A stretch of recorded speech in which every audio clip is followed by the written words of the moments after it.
todos muito bem-vindos a mais um episódio do CEMEC Talks. O CEMEC Talks, aqui o nosso podcast da Liga de Mercado Financeiro do IBMEC. E hoje estamos recebendo o nosso convidado mega especial, nosso diretor nacional do IBMEC, Reginaldo Nogueira. Seja bem-vindo, Reginaldo.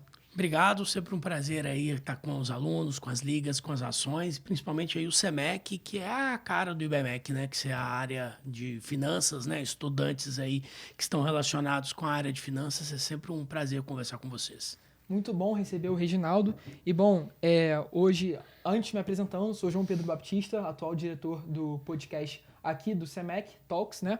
E bom, apresentando um pouco melhor o Reginaldo para vocês, para a audiência. O Reginaldo Nogueira, ele é diretor nacional das operações presenciais do IBMEC, ele é PhD em economia pela University of Kent, no Reino Unido. Ele é economista também, top 20% do ranking da REPEC, para todos os economistas da América Latina e Caribe. Certo, Reginaldo? Certo, é isso. Quem quiser me seguir no LinkedIn, Top LinkedIn. Economics Voice. Exatamente. Então, vou botar o LinkedIn aqui na bio, tá? Então, também, antes de começar o episódio, não se esqueçam de dar o like, se inscrever, que isso fortalece bastante o nosso trabalho. Bom, Reginaldo, começando aqui pelo um assunto bem polêmico, assim, por mídia, pelo mercado financeiro, que hoje em dia está a Argentina, né? Muita gente fala que a Argentina está indo bem, com superávit, só que a mídia, talvez que hoje é a quarta força, né, de voz no Brasil, é a mídia. Então, a mídia fala um pouco da questão do desemprego, da questão da pobreza, e dado o aumento, né, da taxa do desemprego de 7,6% no segundo trimestre de 2024, justamente com essa pobreza recorde de 52,9%, com essa política, né, que o Milei está fazendo lá, eu gostaria de saber como que isso pode impactar no médio e longo prazo e por que está tendo esse reflexo do desemprego e também da pobreza recorde. Por que esse é o remédio amargo da economia? Se o senhor poderia explicar um pouco melhor para a gente. Bom, qual que é o caso ali da Argentina, né? E por que, inclusive, que o Milei foi eleito? O Milei foi eleito no 2022, na verdade, né? Ele assumiu lá em dezembro de 22, dezembro de 23, né? Tem um ano aí que ele assumiu o poder, né? Foi eleito no ano passado. O problema da Argentina é que o país ele já vem ali no governo peronista anterior com crescimento de inflação acelerada. Então, a inflação do país, né? A gente está falando aí de uma inflação mensal na Argentina no ano passado, que ficou rodando ali na casa de 7%, 8% ao mês. Depois ela continuou subindo. Se a gente pega no final do ano passado, a inflação já estava em coisa de 20% ao mês, né? Então, o país estava caminhando para hiperinflação. Isso vem de quê? Primeiro, um problema fiscal gravíssimo. Então, a Argentina ela tinha... o governo simplesmente não consegue equilibrar lá o que ele gastava. Então, ele gastava muito mais do que ele arrecadava. Ele tinha um déficit fiscal enorme. Como a Argentina já carrega um problema financeiro há muito tempo, ela está fora do mercado internacional. Os bancos também têm dificuldade de emprestar para a Argentina. Eles resolviam isso via emissão monetária. Então, ele tinha um déficit, o Banco Central basicamente imprimia dinheiro e pagava esse déficit com isso, e o país vinha caminhando, então, a passos largos para a hiperinflação.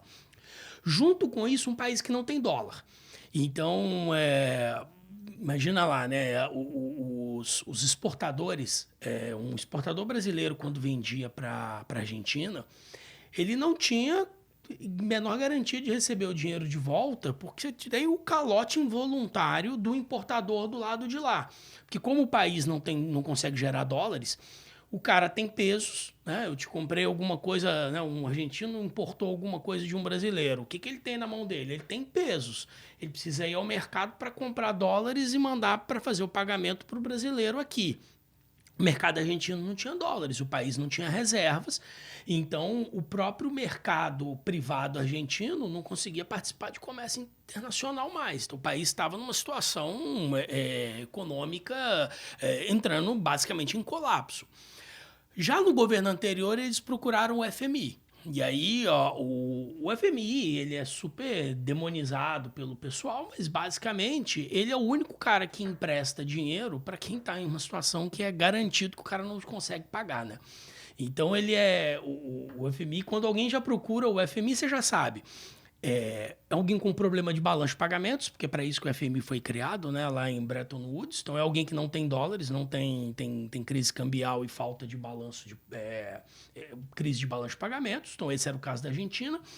E alguém que tem um problema político em que não consegue aprovar medidas de corte de gasto. O FMI ele ajuda muito nisso, porque aí você consegue colocar a culpa naqueles caras lá.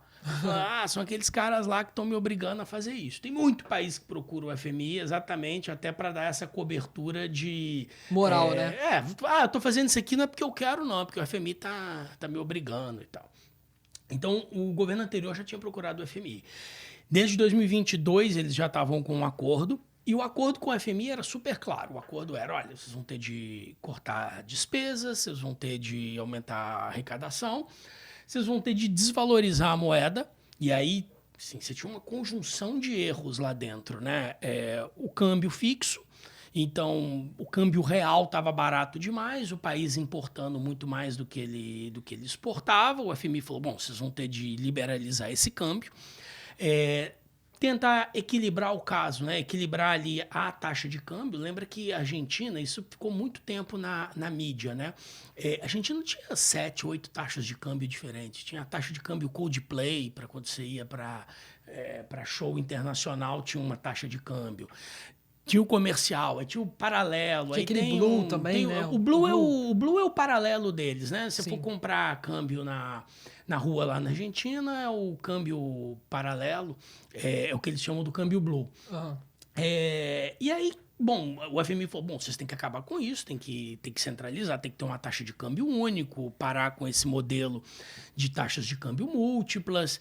Vocês vão precisar desvalorizar a moeda, porque senão vocês vão continuar importando mais do que exportam e vai continuar faltando dólares.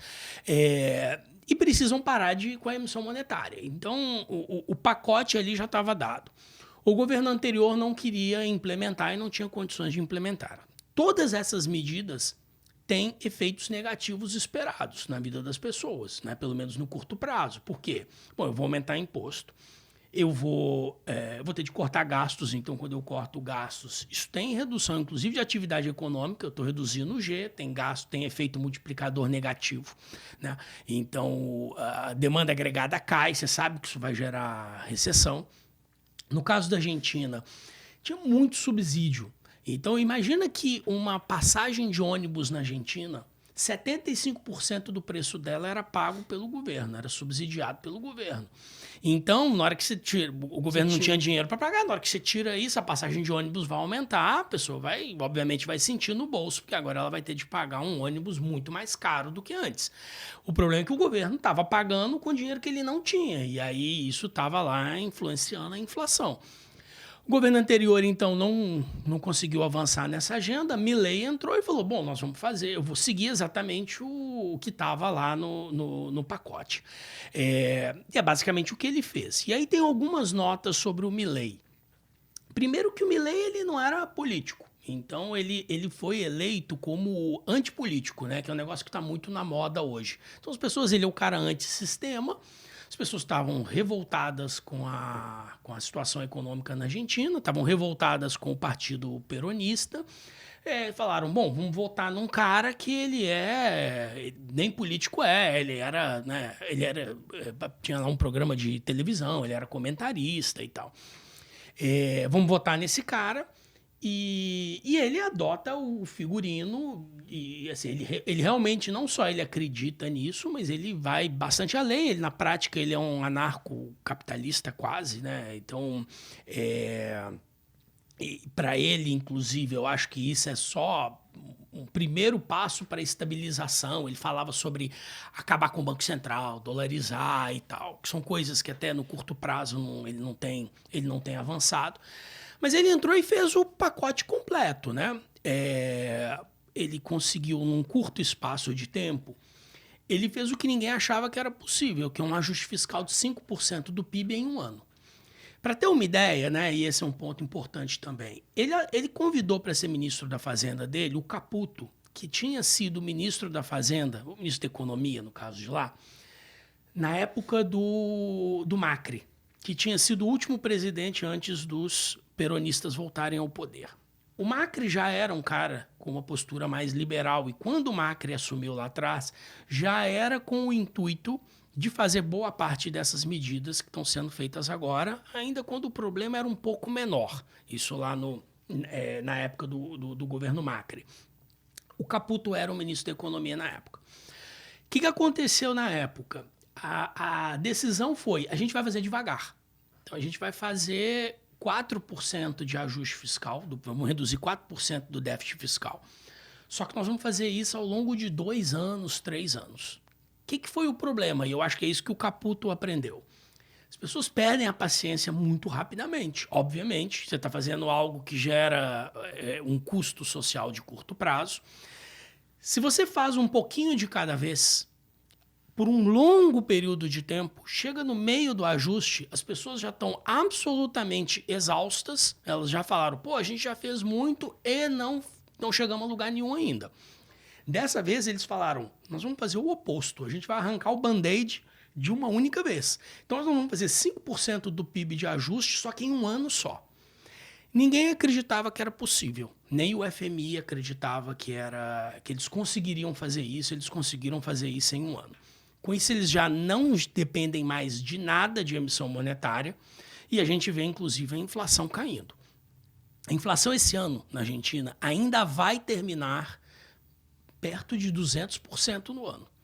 Por causa principalmente que a inflação no começo do ano foi alucinada. Logo quando chegou ali janeiro, fevereiro, os primeiros meses de 2024, imagina só, o governo desvalorizou a moeda para favorecer as importações, as exportações, que é o efeito imediato disso. Os produtos importados ficam mais caros, porrada na inflação.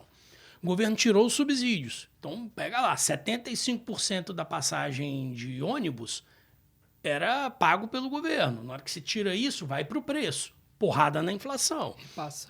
Então, os primeiros meses do governo Milei, a inflação explodiu. Aí, depois disso, ela vem caindo. O importante é que, quando a gente olha os últimos meses desse ano 2024, a inflação está rodando ali entre 2% e 3% ao mês. Que ainda é coisa pra caramba. É coisa pra caramba. Porque 2%, 3% ao mês, a gente ainda está falando de um país que está rodando com uma inflação na margem entre 50% e 60% ao ano, que é um negócio absurdo. Só que ele já conseguiu a primeira parte, que é o déficit fiscal está resolvido, toda a situação da emissão monetária está resolvida e a hiperinflação não vai acontecer mais. Então isso está equilibrado. O que ficou? Ficou todo o custo concentrado de desemprego, aumento da pobreza, queda de popularidade e tal. Só que com uma vantagem, o band-aid já foi arrancado. Quando a gente olha para frente, a situação só tem como melhorar, porque você não tem mais cortes para fazer. A queda do PIB ficou concentrada nesse ano, o investimento privado agora vai voltando. Então, assim, você tem um ganho de expectativas, a inflação tem caído. Então, quando a gente olha para frente, a situação da Argentina, ela tende a ser muito melhor, né? Sim. Eu acho muito legal a forma que o senhor explicou, porque até aqui no IBMEC, as aulas de macroeconomia dão uma estrutura, até um aluno de terceiro, quarto período, que estudante do IBMEC estaria aqui entendendo tudo, porque a forma que você explica é exatamente a forma que, até vou dar um alô para o meu professor Caio, de macroeconomia, Gustavo, José Ronaldo, eles até explicam dessa forma e é muito legal poder acompanhar um assunto tão sério, a gente saber desses meros detalhes sendo aluno do IBMEC. Então, é bem legal estar aqui entendendo. E, bom, o senhor até falou da questão, né? Então, agora tende a melhorar. Então, o mercado está olhando com olhos positivos para a Argentina. Então, essa questão, como até a frase dita, o band-aid já foi tirado, né? Então, agora só falta sarar o machucado. Foi mais ou menos isso que eu acho que deu a entender. E, bom, eu queria saber, considerando essas limitações atuais das reservas de dólar, reserva internacional, né? E tudo entra, né? Quais seriam os impactos econômicos? Então, só para a gente fechar esse assunto da Argentina, quais seriam esses impactos econômicos e sociais de uma tentativa de uma dolarização prematura, como o Milei está tentando fazer? Não tem a menor chance dele dolarizar a economia agora. Não tem a menor chance. Basicamente porque ele não tem dólar. Para dolarizar a economia, o que ele precisaria fazer, né? Ele teria que ter moeda suficiente para cobrir todo, pegando lá agregado monetário, né? Falando lá para os alunos de macro já viram isso. Sim. Ele teria que cobrir pelo menos todo o M2. Então ele teria que pegar todos os agregados monetários da Argentina e garantir, eu tenho dólar suficiente para isso. Eles não têm dólares suficiente. Então, assim, teria que ter dólar suficiente para que o cara fosse ali na cantina e tivesse dólar para eu pagar e o cara me devolver dólares. Assim, eles teriam que ter o dólar virar a moeda corrente. Então, primeiro, assim, isso não tem a menor condição de acontecer, porque eles não têm dólares. Eles, ainda hoje, com toda a melhora, eles ainda dependem do dinheiro do FMI para fazer reservas, para conseguir participar de comércio internacional e ainda tem restrição sobre pagamento de importação até hoje. Então, assim, quando eu digo que está melhorando, não é que a situação agora tem dólar e tal, não. Agora eles colocaram o nariz para fora da água. Então, a ideia de dolarizar a economia estaria longe deles poderem fazer isso agora. E eu, pessoalmente, eu não... porque a ironia dessa coisa da dolarização é porque a Argentina já foi dolarizada lá no passado.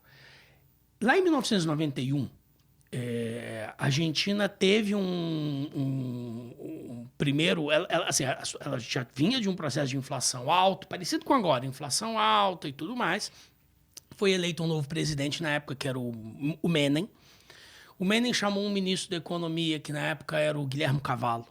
O Cavallo fez um plano que ficou chamado de Plano Cavallo, que era basicamente uma dolarização da Argentina. E aí a Argentina se dolarizou em 1991. E ela ficou dolarizada até 1999, 2002, acho que até 2002, quando acabou a dolarização da Argentina, 2002. E por que a dolarização acabou? Porque os dólares acabaram. O diabo da dolarização é que você precisa de dólar. E quem emite dólar é o governo americano. Você não pode emitir dólar do lado de cá, né? O FMI tá aí, o FBI vai tentar impedir que você faça emissão de dólar aqui. Então, a menos que o seu país tenha uma capacidade de exportar ou de atrair capital que traga um volume de dólares absurdo, você vai ficar sem dinheiro, que foi o que aconteceu com a Argentina. Então, um país do tamanho da Argentina, com 40 milhões de habitantes, uma economia relativamente diversificada, achar que eu acho assim, impossível, seja agora, seja em qualquer momento aí dentro do mandato do Milei, eles terem dólares ou poderem caminhar para uma situação de dolarização. Entendi.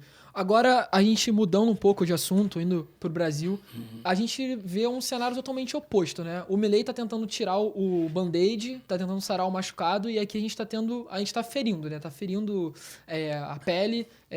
O Lula e o Haddad até teve uma expectativa de um corte de gasto naquela última lá segunda-feira, e aí ele vem com uma política totalmente contrária, fiscal. Então, o que ele faz, na verdade, é aumentar, né, ele deu uma isenção de imposto, está tentando, né, fazer uma isenção de imposto para quem ganha até R$5.000, e isso seria compensado através de quem ganha mais de 50 mil. Eu queria saber um pouco do senhor se é exatamente isso. O Brasil está indo em direção oposta da Argentina, o mercado está enxergando dessa forma. E também eu queria, entrando nessa questão do mercado, até na mídia está saindo agora que 90% do mercado desaprova o governo Lula. E eu queria saber um pouco da visão do senhor, se também é uma visão provocativa ao mercado, ou se o mercado está pensando economicamente certo ou não. Assim, eu queria saber justamente isso para tirar essa dúvida até para o pessoal de casa. Bom, primeiro assim, o Brasil é bem diferente da Argentina. Tem reservas internacionais, a primeira coisa é essa, aqui não falta dólar. Então, a gente tem 370 bilhões de dólares em reserva. Então, um exportador, um importador brasileiro não tem nenhuma dificuldade em conseguir dólares, fazer pagamento. A gente tem acesso a mercado internacional para pegar dólares, fazer pagamento. Um brasileiro queira viajar para o exterior, ele tem facilidade de comprar dólar. Pode não ser o preço que ele quer, mas a gente não tem escassez de dólar. Então, em termos cambiais, a situação do Brasil ela não tem nada a ver com a situação da Argentina. Esse é um primeiro ponto. Sobre situação fiscal, e aí tem alguns pontos, né? O que o Brasil tem é uma piora da situação fiscal que a gente vem observando ao longo do tempo. E aí eu vou contar uma pequena história. Por que isso explodiu tudo aí na semana passada? Essa história começa Bom, o dilema fiscal brasileiro ele nunca foi tão grave quanto o argentino, pelo menos na história recente, porque o Banco Central brasileiro pelo menos ali, você pega desde o Plano Real, o Banco Central brasileiro nunca ficou imprimindo dinheiro para financiar o governo brasileiro. Lá em 2000, a gente aprovou a Lei de Responsabilidade Fiscal. Lá, uma das coisas que ficou estabelecidas lá naquele momento na lei é que é contra a lei o Banco Central financiar o Tesouro Nacional diretamente. Então, assim, a gente não tem emissão de moeda para poder pagar o governo. Então, isso nunca virou uma situação de inflação galopante igual no Brasil. O mercado financeiro brasileiro é muito maior, então o governo consegue se financiar, né? O problema disso é que ele se financia com juros muito altos. Esse que é o grande problema. E essa dívida veio crescendo. Como que a gente vinha resolvendo essa história? Até 2014, o governo gerava lá o tal do superávit primário. E aí, o que é a história lá do superávit primário? Né? A conta primária é mais ou menos... A maneira que eu gosto de falar, se pega do ponto de vista financeiro, o resultado primário é mais ou menos o EBITDA do governo. Então, ele é a geração de caixa do governo. Então, você pega toda a receita, tira todas as despesas correntes, o que fica basicamente são depreciação, amortização de dívida e pagamento de juro. Então, isso que entra no nominal do governo. Então, o governo brasileiro, até 2014, ele tinha EBITDA, ele gerava caixa. Então, o que acontecia? Quando eu tinha dívida, eu emitia a dívida, mas eu tinha a garantia de que não, eu estou gerando caixa que eu consigo... Eu não preciso me financiar para pagar as despesas correntes e eu ainda estou gerando algum caixa para ir abater nessa dívida, mesmo que essa dívida cresça ao longo do tempo. A partir de 2014, o Brasil começou a ter déficit primário, ou seja, ele começou a ter geração de caixa negativa. A melhor maneira que eu gosto de dizer isso é assim, é um cara que lá na casa dele... Ele não só não consegue pagar o financiamento do automóvel dele, não é nem que ele não consegue pagar o financiamento do automóvel ou que ele não consegue pagar o financiamento, sei lá, o juro do cartão de crédito. Esse cara não tem dinheiro mais nem para pagar a conta de luz. Ele já começa devendo, né? Ele pega dinheiro emprestado para pagar a conta de água, assim. Então ele já começa devendo. Ele não consegue pagar as despesas básicas dele mais. Ele pega dinheiro emprestado para pagar o básico. Então, essa situação foi piorando, a dívida brasileira começou a crescer cada vez mais, e aí é óbvio, o mercado vai pedir juros cada vez mais altos para emprestar para um cara que está claramente com dificuldades cada vez maiores de pagamento. E aí, onde é que isso termina? Bom, em 2016 para 2017, o governo Michel Temer aprovou um negócio que era o teto dos gastos. O que era lá o teto dos gastos? Foi uma ideia lá do Mansueto Almeida e do Henrique Meirelles. Mansueto Almeida, na época, era o secretário do Tesouro, o Henrique Meirelles era ministro da Fazenda. A ideia deles foi excelente, na verdade. Foi assim, cara, nós vamos resolver o problema, mas não agora. Então, é assim, nós vamos resolver esse problema em 20 anos. Como? A gente cria uma regra na qual... que foi o teto dos gastos, uma regra constitucional na qual a despesa do governo só pode crescer a taxa de inflação.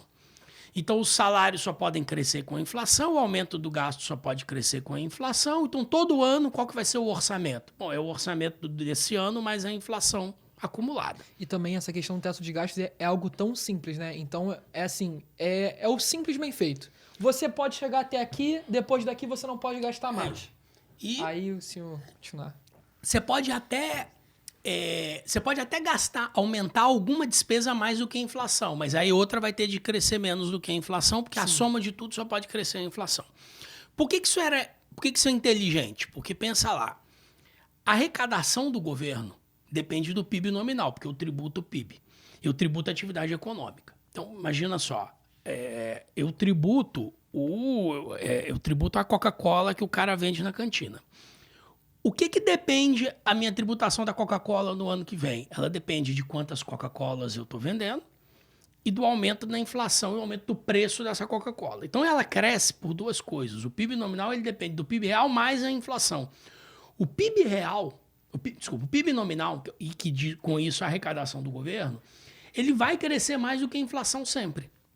Então, o que o governo, basicamente com o teto do gasto, disse foi o seguinte: se a arrecadação cresce com o PIB nominal, que é PIB real mais inflação, mas a despesa só cresce com a inflação, basta eu não fazer nada. Eu sigo essa regra, ao longo de 20 anos eu vou ter gerado uma diferença absurda entre arrecadação e despesa. E vai amortizando. E eu vou pagar essa dívida. Então o mercado ficou super tranquilo, porque o mercado falou o seguinte: está resolvido o problema agora? Não, mas quando eu olho para frente, esse problema vai se resolver? Vai, porque se eu sigo essa regra, daqui a 20 anos eu gerei mais do que o caixa necessário para pagar essa dívida. Sim. Então essa era a regra fiscal. Quando é que ela acabou? Quando a gente trocou pelo arcabouço fiscal. O que o arcabouço fez? O arcabouço falou, bom, a regra de crescer com a inflação é muito restritiva. Então, qual que é a regra nova? A regra nova é a despesa pode crescer até 70% do crescimento da receita. Primeiro que ela é mais difícil de explicar. Segundo que ela já está te dizendo que a receita vai ter de aumentar. E terceiro, que eu já não tenho mais uma restrição para despesa muito firme. Que foi exatamente o problema que a gente viu aí 23 e 24, porque de repente o governo aumentou a despesa, a arrecadação, mesmo crescendo, o aumento da despesa veio superior ao que era esperado. Eu voltei a ter déficit primário, e aí quando o pessoal olhou para frente, falou, cara, essa dívida vai explodir. O governo então veio e falou, não, eu tenho um pacote. E aí eu vou trazer aqui alguns cortes para resolver o problema. E aí, como você falou, no meio do pacote ele fez uma lambança. Ele misturou cortes de despesas com outras benesses, tipo, vou liberar o imposto de renda, vou fazer um punhado de coisas. O mercado entrou em parafuso, falou assim, bom, então basicamente está explodindo a regra, o que vai acontecer com essa dívida? Esse é onde estamos hoje. Sim, é uma irresponsabilidade fiscal, porque isso acaba mexendo com tudo, né? Isso acaba mexendo com a questão dos juros, isso acaba mexendo com a desvalorização do real, e a gente só tende a perder, porque a gente, com o aumento dos juros, a gente sabe que aumenta também a dívida do governo, porque a dívida ela acompanha com a questão dos juros, né? Então, em um contexto, e essas questões do Haddad, do Lula, acabam sendo até, de certa forma, um pouco populistas, porque a gente vê que o interesse deles é garantir o voto deles para 2026. Então, muita gente está enxergando dessa forma. Até saiu uma pesquisa de que os próximos candidatos estavam à frente, os rivais dele, né? Estariam mais à frente do que ele em 2026. Mas, entrando nessa questão de populismo e de querer intervir, né? Até uma regra muito legal que foi aprovada foi a questão da autonomia do Banco Central, né? Então isso foi um recado muito bom para o mercado. E agora eu tenho até uma dúvida em relação a isso. Em um contexto onde a inflação pode exigir esses juros de 15%, o Banco Central, né, sob agora o Gabriel Galípolo, que vai ser o novo presidente do Banco Central, até onde ele terá autonomia para implementar esse aumento? Até onde, politicamente, o ministro da Fazenda, o presidente da República, vão poder esbarrar esses juros de 15%? Bom, do ponto de vista legal, a autonomia é completa, porque a regra não mudou em nada. Então, ele tem um mandato. Todas as falas recentes dele e a própria, sistematicamente, a votação dele no processo agora durante todo esse período que ele estava ali coexistindo com o Roberto Campos Neto, todas as votações dele foram bem na direção do controle da inflação. Então, eu tendo a acreditar que a autonomia existe, continua e que os juros vão subir. O problema que a gente tem é outro, para mim. O problema é, na hora que esses juros sobem, e eles precisam subir para controlar a inflação, isso aumenta o gasto com juros lá no orçamento, piora a situação da dívida. Se o governo não entrar junto com isso, com um programa de corte de gastos, aí sim a gente vai entrar numa situação de bola de neve e que a dívida começa a crescer cada vez mais. No limite, isso leva a gente para um problema que a gente chama de dominância fiscal, que é quando, de repente, o Banco Central começa a ter medo de aumentar a taxa de juros, não por politicamente ele tá sendo influenciado ou qualquer coisa, mas que o Banco Central começa a falar, bom, se eu aumentar a taxa de juros, a dívida vai explodir, o país vai entrar em colapso. Então, dominância fiscal acontece quando a situação fiscal está tão ruim que o Banco Central não tem mais como atuar, porque a taxa de juros pode explodir a dívida interna. Então, assim, a gente está numa situação em que, de novo, não é uma catástrofe, que a nossa dívida está caminhando por 80% do PIB, não é o fim do mundo. O fim do mundo é quando você olha para frente e fala, tá, mas, de novo, e daqui a 20 anos, daqui a 10 anos, daqui a 5 anos? Quem está comprando um título da dívida, um estrangeiro que está comprando um título da dívida brasileira, a preocupação dele sobre 25 ou 26 é relativamente limitada, mas ele está super preocupado com 2035. É isso Sim. que a gente precisa resolver, né? Sim. Agora, mudando um pouco a chave, vamos para outra ponta da América para a gente falar um pouco sobre Estados Unidos, né? Bom, a gente teve uma eleição presidencial com o governo democrata lá nos Estados Unidos teve um grande prejuízo agora por questão da pandemia e aí ressurgiu até uma onda, né, até do Trump vindo agora, como o Milei veio na Argentina, então veio uma onda aí de direita aí na questão das Américas e globalmente também temos alguns outros exemplos. E falando um pouco sobre essa trajetória da dívida, do incômodo, né, americano, porque os preços, a inflação estava subindo lá nos Estados Unidos, né, por conta da pandemia, alguns falam sobre administração, mas enfim, falando um pouco agora sobre a trajetória da dívida e das metas fiscais dos Estados Unidos, a meta fiscal de 1% do PIB, ela é realista no curto prazo, né? Considerando o atual, essa meta ela é realista no curto prazo, considerando o atual cenário macroeconômico dos Estados Unidos? Ou... O que é o problema? E aí agora, pensando aí em governo Trump, do ponto de vista econômico, tem três situações que tornam o Trump imprevisível e que deixam o mercado preocupado. A primeira é o déficit fiscal. Por quê? Porque da outra vez que ele foi presidente, ele fez uma série de cortes de impostos que reduziram a arrecadação e pioraram a dívida. E pioraram o déficit. Então, a primeira dúvida e ele fala bastante sobre isso, sobre novos cortes de impostos, sobre desregulamentação, mas corte de impostos em geral. Então, a primeira dúvida ele vai chegar cortando impostos? Se ele cortar profundamente os impostos, a dívida vai piorar. Ele vai conseguir cortar despesas suficientes para compensar o corte de impostos? Bom, ele trouxe aí o Elon Musk para poder cortar impostos para ele. Não impostos, né? Cortar despesas, né? Então, eles criaram lá o departamento... de eficiência, né? Isso, o DOGE, Isso. que é para cortar gastos e tal.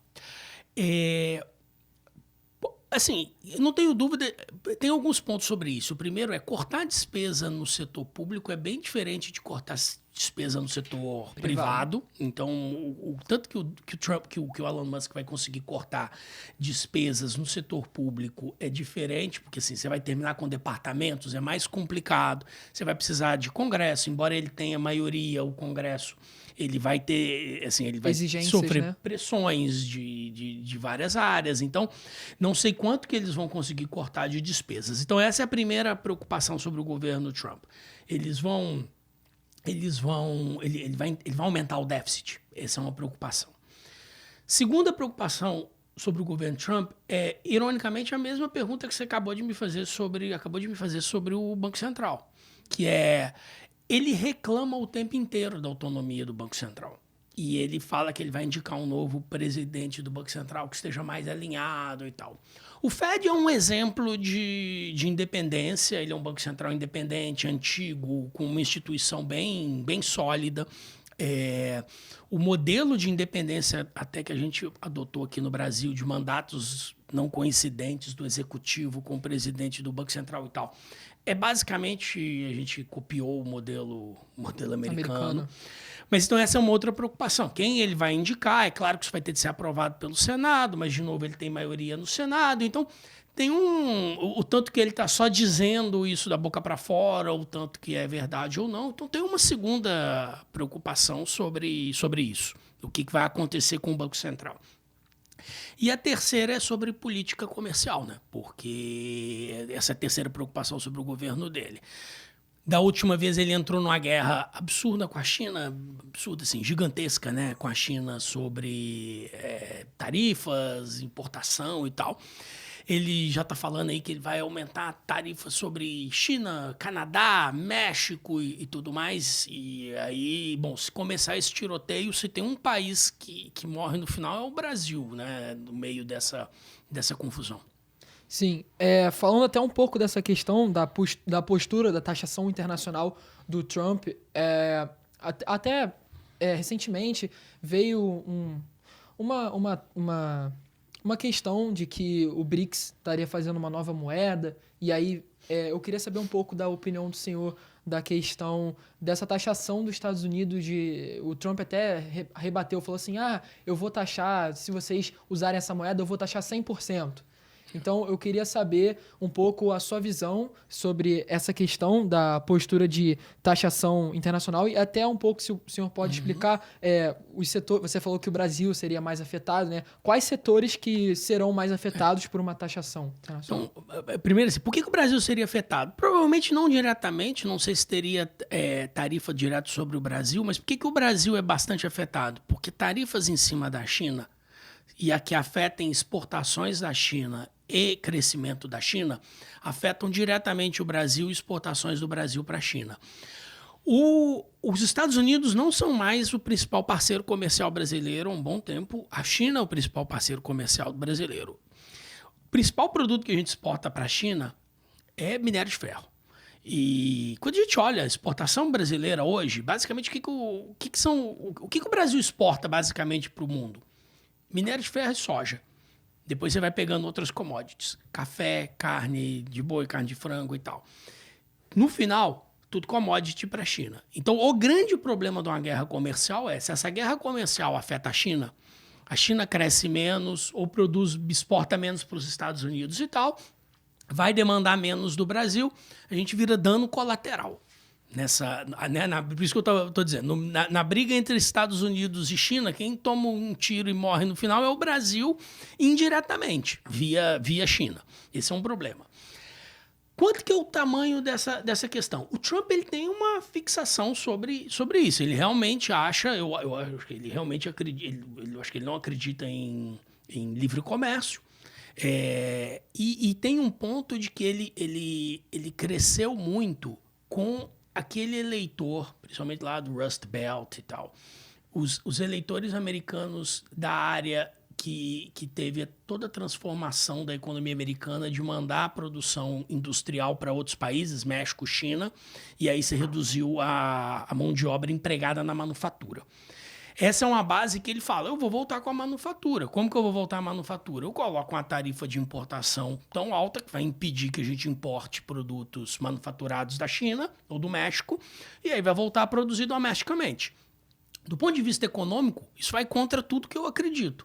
E tudo que a gente tem falado desde David Ricardo desde 1820. Então, assim... Por outro lado, eu entendo, assim, politicamente eu entendo que isso vai acontecer. Eu não sei se ele daria uma tarifa de 60%, que me parece um negócio absurdo.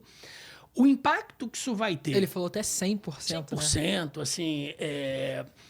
Porque o efeito que isso causa é muito... Assim, ele é muito grave no sistema econômico internacional. É como se a gente estivesse voltando para um mundo pré-GATT, pré-1947, sabe? Muito antes de OMC. Estou voltando lá no... Assim, é como se a gente estivesse voltando para um mundo que está saindo da recessão dos anos 30 e da Segunda Guerra Mundial, um mundo super fechado e tal.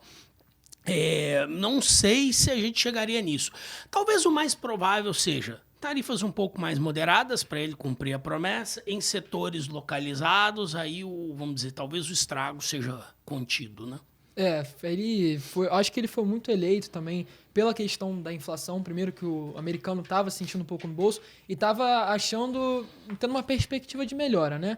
E também a questão dele bater o pé nessa questão das guerras, ele tem esse discurso muito forte, né? Então eu acho que isso, e ele também tem a questão da bandeira americana. O americano ele é muito patriota, ele é muito, tem muita ligação com a questão, né? Então eu acho que ele foi eleito mais por isso, né? Eu acho que ele pode ter tido um ganho por conta disso e a Câmara tendo, né? Mas a gente encerrando aqui a questão dos Estados Unidos, muito legal os seus insights econômicos, a gente aprende demais com isso, foi um esclarecimento. E só para a gente fazer uma pergunta mais acadêmica para o senhor, com uma trajetória extensa, né, no setor educacional, com mais de 15 anos nessa área e passando por diversas instituições e cargos de liderança, quais foram os principais aprendizados das suas experiências anteriores que mais influenciaram a sua forma de liderar hoje no IBMEC? Acho que seria interessante a gente encerrar com uma pergunta mais educacional. Então, eu tô no IBMEC, eu entrei no IBMEC em 2009 como professor. Eu dava aula de economia internacional, finanças internacionais. E depois fui coordenador de curso, aí depois virei diretor e tal. Então, para mim, o que eu... Até pelo como eu entrei no IBMEC, a coisa que eu mais valorizo é o corpo docente. O corpo docente e o corpo de coordenadores. É o que a gente tem de especial, assim. É o que faz a gente o que a gente é. Então, é o professor que trata bem um aluno que gosta de dar aula. Eu sempre brinco, assim, as pessoas não sabem o tanto que é difícil achar professor que gosta de dar aula. A maior parte dos professores por aí não gostam de dar aula. E acho que a coisa que a gente precisa mais valorizar eu digo com certeza, o professor aqui no IBMEC gosta de dar aula. Isso já é uma vantagem, já começa bem na frente das outras. Então, para mim, o que eu mais aprendi é isso. Cara, sala de aula... Ali onde você está rezando a missa ali, né? A sala de aula é onde você precisa garantir que funcione bem. O resto você ajusta. Sim. Pô, muito legal. Gostaria de mais uma vez agradecer a sua presença aqui hoje. Foi muito bom escutar sobre a Argentina, sobre a economia das Américas. E agora a gente vai para o ponto final do podcast, né? E eu queria saber um pouco... O senhor tem diversos artigos em diversos jornais, até recomendo vocês entrarem em CNN, Jovem Pan. Eu assisti diversos antes de vir aqui para o podcast. Eu queria saber até um artigo do senhor de economia que você recomenda para a galera. Saiu aqui do podcast, vou ler esse artigo aqui para poder me inteirar melhor. Qual artigo do senhor você recomenda, assim? Bom, se for meu... Tem um que sobre política fiscal brasileira, saiu no Globo na semana passada sobre o pacote fiscal, chama Pacote Fiscal Promessa Não Cumprida. Mas eu sugeriria um outro, não meu. Para entender a situação brasileira, eu sugiro entrar no Google e procurar Fiscal Dominance and Inflation Targeting in Brazil. É do Olivier Blanchard, que foi que foi economista-chefe do FMI. Ele conta o caso de crise fiscal brasileira em 2002, 2003, que é super recente para agora, vai ajudar a entender completamente a situação de agora. Pô, muito legal. Agora uma recomendação de livro para pessoas que querem... O melhor de todos, que é o Caminho da Servidão, do Hayek. Pô, muito legal. E agora uma anti-recomendação de livro. Não perca seu tempo. Não sei. Não gosto. Tá, entendi. E eu gostaria de saber um pouco do senhor também. Qual foi o melhor conselho financeiro que você já recebeu hoje, até hoje, assim? O melhor é que, cara, investimento é maratona. Então, não acredite que você vai conseguir ganhar dinheiro no curto prazo. Não acredite em ganho de curtíssimo prazo. Entendi. Gente, esse foi o podcast com o Reginaldo Nogueira. É muito legal os insights. Eu agradeço mais uma vez. Ele é nosso diretor nacional aqui do IBMEC. É um cara super culto, uma pessoa que a gente aprende muito escutando. Estando aqui 40, 50, uma hora com ele aqui, eu já aprendi muito. Então, eu gostaria de agradecer mais uma vez o Reginaldo. Obrigado pela presença. Gostaria também de agradecer quem está aqui no estúdio, nos apoiando. Muito obrigado, Maria Fernanda, Augusto de sempre. Obrigado. E é isso. Deixem o like aí, se inscrevam.